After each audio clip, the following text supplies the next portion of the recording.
ಜೈ ವಾಸವಿ, ಜೈ ಜೈ ವಾಸವಿ. ಎಲ್ಲರಿಗೂ ನಮಸ್ಕಾರ. ನಾನು Anusha Badrinath, AVLGI Thursday moderator. Vaishakha ಪುರಾಣದ 23ನೇ ಅಧ್ಯಾಯನ ಓದ್ತಾ ಇದ್ದೀನಿ. ಶ್ರೀ ಗಸಜ್ಜನರ ಹಿಂದೆ ಅಪರಾಧ.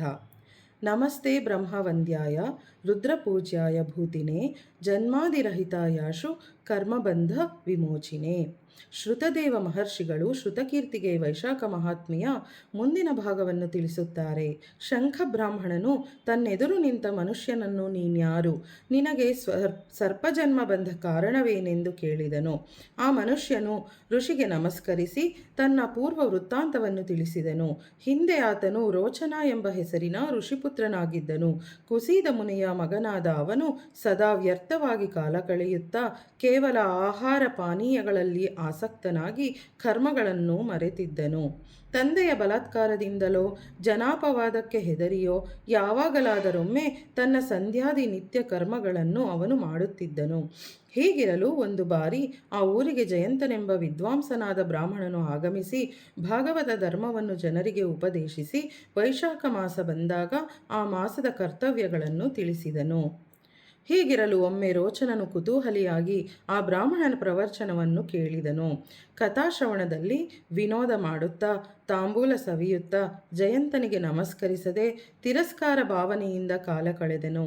ಕೆಲವೇ ದಿನಗಳಲ್ಲಿ ಭಾಗವತ ಅಪಚಾರದ ಫಲವಾಗಿ ಅವನಿಗೆ ಸನ್ನಿಪಾತ ಜ್ವರವು ಬಂದಿತು. ಇದರಿಂದ ಅವನು ಸಾವನ್ನಪ್ಪಿದನು. ಯಮದೂತರು ಅವನನ್ನು ನರಕಲೋಕಕ್ಕೆ ಸೆಳೆದೊಯ್ದರು. ನಂತರ ಹಲವಾರು ಜನ್ಮಗಳ ನಂತರ ಹಾವಿನ ಜನ್ಮ ಬಂದು ಈ ಮರದಲ್ಲಿ ಕ್ರೂರ ಸರ್ಪವಾಗಿ ವಾಸಿಸುತ್ತಿದ್ದೇನೆ. ಹಿಂದಿನ ಪಾಪಗಳಿಂದ ಆಹಾರವಿಲ್ಲದೆ ವರ್ಷಗಳೇ ಕಳೆದವು. ದೈವ ಯೋಗದಿಂದ ವೈಶಾಖ ಮಾಸ ಮಹಿಮೆ ಕೇಳಿದ ಫಲದಿಂದ ಶಾಪ ವಿಮೋಚನೆಯಾಗಿತ್ತು. ಮನುಷ್ಯ ದೇಹ ಮತ್ತೆ ಬಂದಿತು.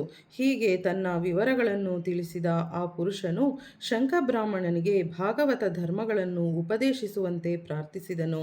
ತನ್ನಿಂದ ಎಂದೂ ಭಾಗವತ ಅಪಚಾರವಾಗದಿರಲಿ, ಸತ್ಸಂಗ ದೊರೆಯಲಿ ಎಂದು ಪ್ರಾರ್ಥಿಸಿದನು. ಶಂಖಬ್ರಾಹ್ಮಣನು ಅವನ ಮೇಲಿನ ಕೃಪೆಯಿಂದ ತನ್ನ ಕೈಗಳಿಂದ ಸ್ಪರ್ಶಿಸಿದನು. ಅವನ ಪಾಪಗಳು ನಾಶವಾಗಿ ದಿವ್ಯರೂಪಧಾರಿಯಾದನು. ಮುಂದೆ ನೀನು ದಶಾಣ್ಯ ದೇಶದಲ್ಲಿ ಬ್ರಾಹ್ಮಣ ಜನ್ಮ ತಾಳುವೆ.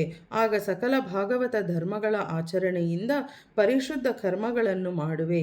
ನಂತರ ನಿನಗೆ ಮೋಕ್ಷವು ದೊರೆಯುತ್ತದೆ ಎಂದು ಶಂಖಬ್ರಾಹ್ಮಣನು ಆಶೀರ್ವದಿಸಿದನು. ಆ ಪುರುಷ ಶಂಖಬ್ರಾಹ್ಮಣನಿಂದ ಉಪದೇಶ ಹೊಂದಿ ಧಾರ್ಮಿಕನಾಗಿ ಅವನ ಆಜ್ಞೆಯಂತೆ ನಡೆದುಕೊಂಡು ದೇಹತ್ಯಾಗ ಮಾಡಿ ದೇವಲೋಕಕ್ಕೆ ತೆರಳಿದನು ಎಂಬಲ್ಲಿಗೆ ವೈಶಾಖ ಮಾಸ ಮಹಾತ್ಮೆಯ 23ನೇ ಅಧ್ಯಾಯ ಸಂಪೂರ್ಣವಾಯಿತು.